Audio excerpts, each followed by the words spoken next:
नमस्कार, आप देख रहे हैं 22 के साथ। मैं हूं आपके साथ अनन्या बेदी। उत्तर प्रदेश की सियासत में अगले 72 घंटे बड़े अहम होने वाले हैं। 5 सितंबर यानी कि कल से बीजेपी प्रबुद्ध जन सम्मेलन के जरिए ब्राह्मणों को अपने पाले में करने की पुरजोर कोशिश करेगी, तो वहीं दूसरी तरफ अखिलेश यादव कल भदोही में होने वाले शिक्षक सम्मेलन में हिस्सा लेंगे। उधर अगर हम बात करें मुजफ्फरनगर में, तो कल किसान महापंचायत होगी, जिसको आरएलडी ने समर्थन दे दिया है। 23 जुलाई से चल रही बीएसपी की ब्राह्मण सम्मेलन का 7 सितंबर को समापन हो जाएगा। वहीं असदुद्दीन ओवैसी ने 7 सितंबर से अयोध्या से कैंपेन का आगाज करने का ऐलान किया है। देखिए,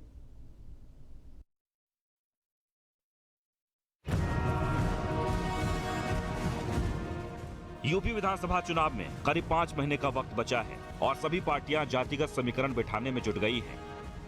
एसपी और बीएसपी के बाद बीजेपी ने भी ब्राह्मणों को रिझाने की कवायद शुरू कर दी है। इसके लिए बीजेपी की ओर से लगभग तैयारियां पूरी कर ली गई हैं। 5 सितंबर से 22 सितंबर तक चलने वाले प्रबुद्ध जन सम्मेलन में ज्यादा से ज्यादा ब्राह्मणों को पार्टी से जोड़ने का लक्ष्य होगा और ये कार्यक्रम राज्य के सभी 403 विधानसभा क्षेत्रों में होगा। 5 सितंबर से बीजेपी का प्रबुद्ध जन सम्मेलन, 403 विधानसभा सीटों पर होगा सम्मेलन। सीएम योगी वाराणसी से सम्मेलन का करेंगे आगाज। 22 सितंबर को सम्मेलन का होगा समापन। प्रबुद्ध जन सम्मेलन की शुरुआत वाराणसी से होगी, जहां उत्तर प्रदेश के मुखिया योगी आदित्यनाथ मौजूद रहेंगे। इसके अलावा बीजेपी के कई कद्दावर नेता और मंत्री कई जिलों से सम्मेलन की शुरुआत करेंगे। उत्तर प्रदेश बीजेपी के महासचिव सुब्रत पाठक से हमारे संवाददाता ने खास बातचीत की, सुनिए। ये 5 तारीख से 20 सितंबर तक सभी 403 विधानसभाओं में इस प्रकार का प्रबुद्ध सम्मेलन होना है। इस प्रकार से बड़े वकील हैं और प्रोफेसर हैं, तो इस समाज का एक जो उच्च प्रबुद्ध वर्ग है, लेखक हैं, कवि हैं, तो इस प्रकार से इनके बीच में जाकर अपने पार्टी के द्वारा सरकार के काम उनके बीच में रखना, और उसके बाद आज के परिवेश में भारतीय जनता पार्टी क्यों आवश्यक है, इसके ऊपर उनसे चर्चा करना और आगे हमारा रोड मैप क्या हो, इसको लेकर भी उनके सुझाव लेना, इसको लेकर एक प्रबुद्ध जनों के बीच में जाना है। उधर पूर्वांचल की सीटों पर नजर जमाए अखिलेश यादव 5 सितंबर को भदोही जाएंगे। समाजवादी पार्टी भदोही में शिक्षक सम्मेलन से चुनावी तैयारियों को धार देने में जुटी हुई है। शिक्षक सम्मेलन में शामिल होने के साथ ही अखिलेश यादव 2022 विधानसभा चुनाव के लिए अपने सियासी समर का भी आगाज कर देंगे। माना जा रहा है कि अखिलेश यादव शिक्षक सम्मेलन के जरिए शिक्षक वर्ग के वोटों को साधने की तैयारी कर रहे हैं। 5 सितंबर को भदोही जाएंगे अखिलेश यादव, शिक्षक सम्मेलन में होंगे शामिल। शिक्षक वर्ग के वोटों को साधने की तैयारी, कार्यक्रम में 1 लाख लोगों को जोड़ने का लक्ष्य। उधर बीएसपी के राष्ट्रीय महासचिव सतीश चंद्र मिश्रा की अगुवाई में चल रहे ब्राह्मण सम्मेलन का 7 सितंबर को समापन हो जाएगा। लखनऊ में समापन के दौरान मायावती सम्मेलन को संबोधित करेंगी। ब्राह्मणों को साधने के लिए बीएसपी ने 23 जुलाई को अयोध्या से सम्मेलन का आगाज किया था। 7 सितंबर को बीएसपी के ब्राह्मण सम्मेलन का समापन होगा। समापन कार्यक्रम में मायावती शामिल होंगी। सम्मेलन के जरिए ब्राह्मणों तक पहुंची बीएसपी। 23 जुलाई से शुरू हुआ था ब्राह्मण सम्मेलन। तो बीजेपी, समाजवादी पार्टी और बीएसपी ही नहीं, उत्तर प्रदेश के रण में असदुद्दीन ओवैसी ने भी बिगुल फूंक दिया है। एआईएमआईएम के प्रमुख असदुद्दीन ओवैसी 2022 विधानसभा चुनाव अभियान का आगाज 7 सितंबर से अयोध्या से करेंगे। ओवैसी रदौली में एक सम्मेलन को संबोधित करेंगे, जिसमें मुसलमानों, दलितों, पिछड़ों और सवर्ण हिंदुओं को भी आमंत्रित किया गया है। 7 तारीख को फैजाबाद जा रहे हैं, रदौली में, समझे ना, फैजाबाद अलग है। 7 तारीख को फैजाबाद जा रहे हैं रदौली में, 8 को सुल्तानपुर है, 9 को बाराबंकी है।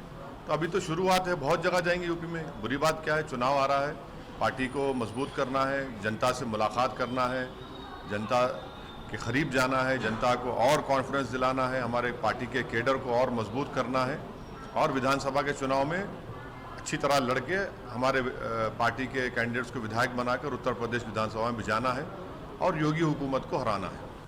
पश्चिमी यूपी में अपनी खास पैठ बनाने वाली आरएलडी ने 5 सितंबर को मुजफ्फरनगर में होने वाली किसान महापंचायत का समर्थन किया है। आरएलडी के राष्ट्रीय महासचिव अनिल दुबे ने पार्टी नेताओं से महापंचायत में पहुंचने की अपील भी की है। बढ़ती महंगाई को लेकर आरएलडी ने बीजेपी के खिलाफ बगावती सुर इख्तियार कर लिया है। 5 सितंबर को मुजफ्फरनगर में किसान महापंचायत होगी। आरएलडी ने किसान महापंचायत को समर्थन दिया है। महापंचायत में आरएलडी के नेता होंगे शामिल। 8 से ज्यादा राज्यों के किसान महापंचायत में आएंगे।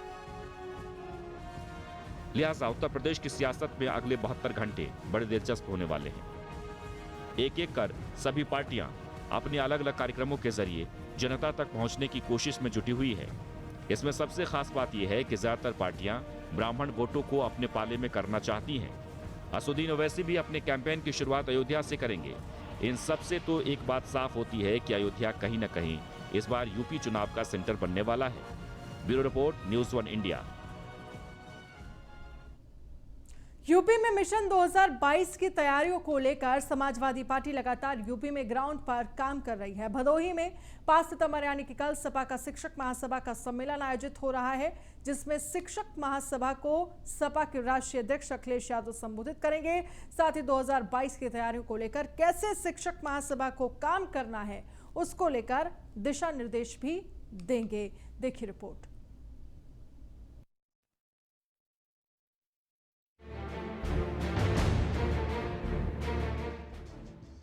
समाजवादी पार्टी शिक्षकों को लेकर एक बार फिर मैदान में उतरने की तैयारी शुरू कर रही है।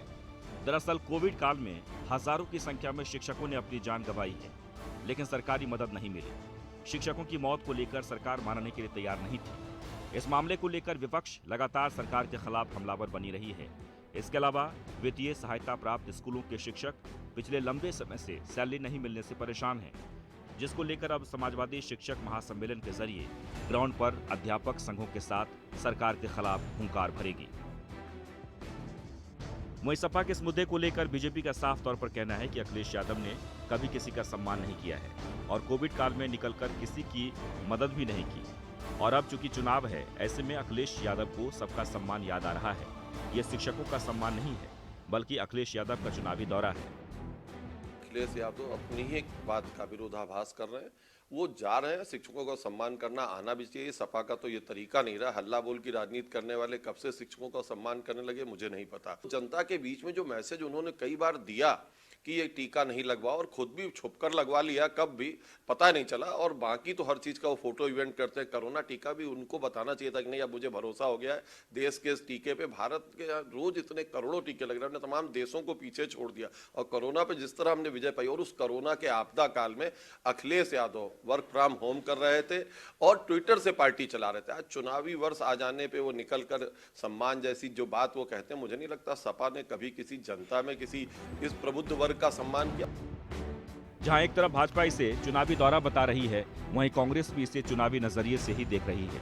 कांग्रेस का मानना है कि जब कोरोना से मौतें हुई तो प्रदेश भर में सबसे पहले प्रियंका गांधी मदद के लिए सामने आई, और अब चुनाव है तो सभी को जनता की याद आ रही है और सम्मान की बात करने लगे हैं। शिक्षक का सम्मान हर किसी को करना चाहिए, हम भी करते हैं।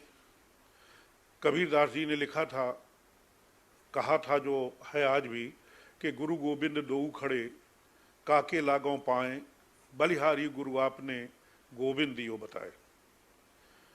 तो इस चीज को ध्यान में रखते हुए जिस समय शिक्षकों के ऊपर एक तरीके से जब उनकी मृत्यु हुई, उनका ध्यान नहीं दिया गया, उनका शोषण किया गया,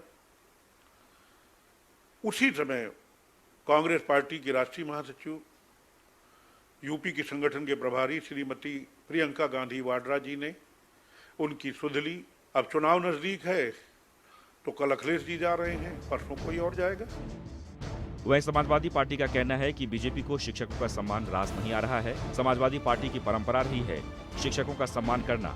सबसे ज्यादा शिक्षकों की भर्ती सपा की सरकार में हुई है। समाजवादी पार्टी ने शिक्षकों का सम्मान हमेशा किया है और करती रहेगी। राष्ट्रीय अध्यक्ष जी कल शिक्षक दिवस के अवसर पर भदोही जा रहे हैं, और भारतीय जनता पार्टी को ये बातें गढ़ क्यों रही हैं? क्योंकि पूज्य गांधी ने कहा था कि जो इसने शिक्षा का महत्व समझा है वो हमेशा विद्यार्थी है और वो हमेशा शिक्षकों का सम्मान करेगा। तो समाजवादी पार्टी की तो परंपरा रही है शिक्षकों का सम्मान करने का। और अगर आप उत्तर प्रदेश का अगर पूर्व की हमारे कार्यकाल की सरकार देखेंगे तो सबसे ज्यादा शिक्षकों की अगर भर्ती किसी ने की तो माननीय राष्ट्रीय अध्यक्ष जी ने की, अखिलेश यादव जी ने की। बहरहाल जिस तरह से समाजवादी पार्टी लगातार अपने कार्यकर्ताओं के जरिए जमीनी स्तर पर ये संदेश जनता के बीच पहुंचाने की पुरजोर कोशिशों में लगी हुई है कि बीजेपी सरकार में शिक्षक भर्ती समेत कई घोटाले हुए हैं, कृषि कानून पर किसानों की बदहाली और बेरोजगारी बढ़ी जैसे कई मुद्दे लेकर जनता के बीच बने हुए हैं। और अब शिक्षक सम्मेलन के जरिए अखिलेश यादव बीजेपी सरकार को एक बार फिर घेरने की पूरी तैयारी में है। समाजवादी पार्टी लगातार 2022 की तैयारियां ग्राउंड पर करती हुई दिखाई दे रही है और अब 5 सितंबर को अखिलेश यादव एक बड़ा शिक्षक सम्मेलन करने जा रहे हैं जो कि भदोही में होगा और खुद अखिलेश यादव इस शिक्षक सम्मेलन को संबोधित करेंगे, साथ ही शिक्षकों को सम्मानित भी करेंगे और साथ ही सरकार को घेरने की भी पूरी कोशिश करेंगे, क्योंकि जिस तरह कोरोना काल में शिक्षकों की मौत हुई है और उस पर सरकार ने कोई भी सुध नहीं ली, तो सीधे तौर पर अखिलेश यादव एक बड़ा सम्मेलन के जरिए बीजेपी सरकार को एक बार फिर घेरते हुए नजर आएंगे। अब क्योंकि चुनावी माहौल है, चुनाव आने वाला है, ऐसे में अब सम्मान की बात अखिलेश यादव करते हुए दिखाई दे रहे हैं।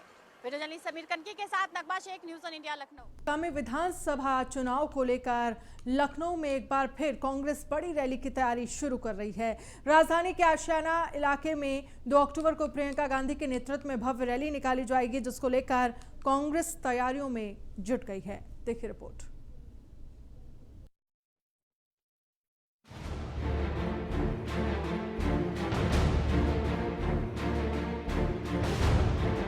आगामी विधानसभा चुनाव को लेकर लखनऊ में एक बार फिर कांग्रेस महासचिव प्रियंका गांधी वाड्रा की रैली को लेकर कांग्रेस में हलचल तेज हो गई है।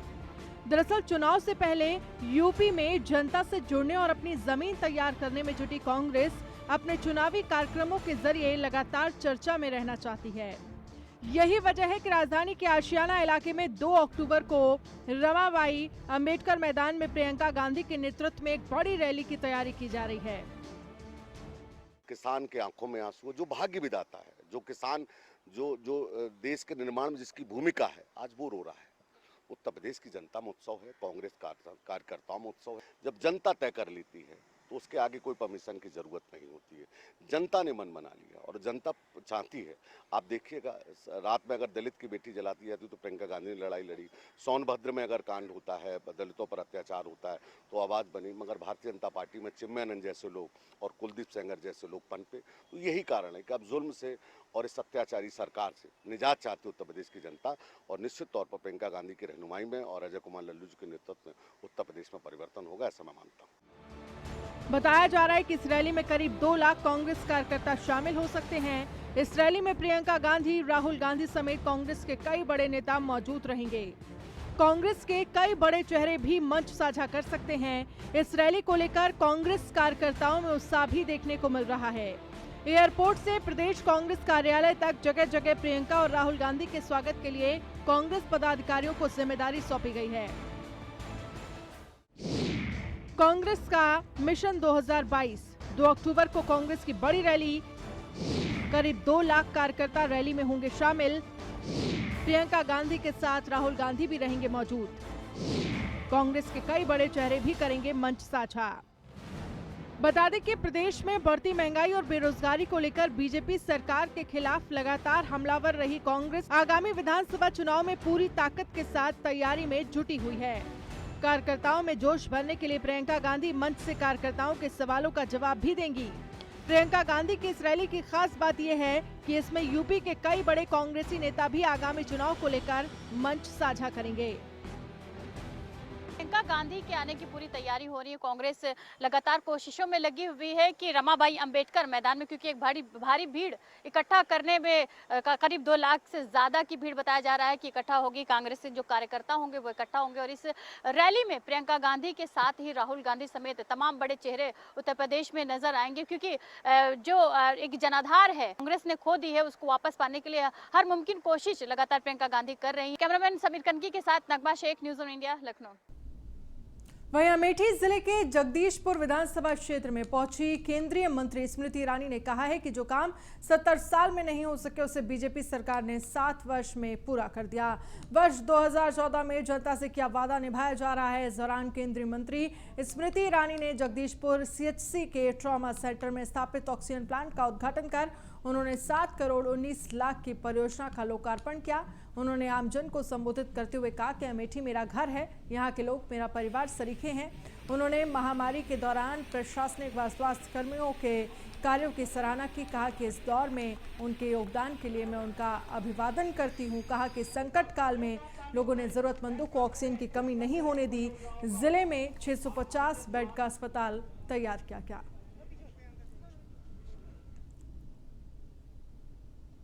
कोविड की वैश्विक महामारी ने जब अमेठी के दरवाजे पर दस्तक दी तो जिससे हमारे वरिष्ठ नागरिक हैं वो जानते हैं कि अमेठी में ढंग का जिला का अस्पताल भी नहीं था और अमेठी के प्रशासन ने यह संकल्प लिया कि भारत सरकार और प्रदेश सरकार के साथ समन्वय कर जो 70 साल में अमेठी में न हो पाया वो अस्पताल की व्यवस्था हम करके दिखाएंगे। कौन किसके साथ है आपके सामने है। पूरा राज्य आदरणीय मोदी जी के साथ है, योगी जी के साथ है और सपा बसपा का शासन लोगों ने देखा है। 15 सालों तक शासन देखा है। कभी भी राज्य के अंदर विकास की चर्चा नहीं होती थी। लोग एक को निपटाने के लिए जब सपा को निपटाते थे बसपा आ जाती थी, बसपा को निपटाते थे सपा आ जाती है। आज आदरणीय मोदी जी योगी जी की लोग गांव प्रशंसा करता है और विकास का नाम लेता है और ईमानदारी का नाम लेता है। कानून व्यवस्था चुस्त दुरुस्त है, गुंडे थर थर कांपते हैं और आज स्थिति सुदृढ़ है राज्य के अंदर। इसलिए आदरणीय मोदी जी योगी जी के नेतृत्व में हम लोग उत्तर प्रदेश में आगे बढ़ रहे हैं और हम सब सर प्रतापगढ़ में बीजेपी प्रदेश अध्यक्ष स्वतंत्र देव सिंह का कार्यकर्ताओं ने जोरदार स्वागत किया। अपने दौरे के दौरान स्वतंत्र देव सिंह ने बीजेपी नेताओं और कार्यकर्ताओं के साथ विधानसभा चुनाव को लेकर बैठक की। कार्यकर्ताओं में जोश भरते हुए स्वतंत्र देव सिंह ने कहा कि विधानसभा चुनाव के लिए तैयार रहो। इस दौरान बीजेपी प्रदेश अध्यक्ष ने सपा पर जमकर निशाना साधा।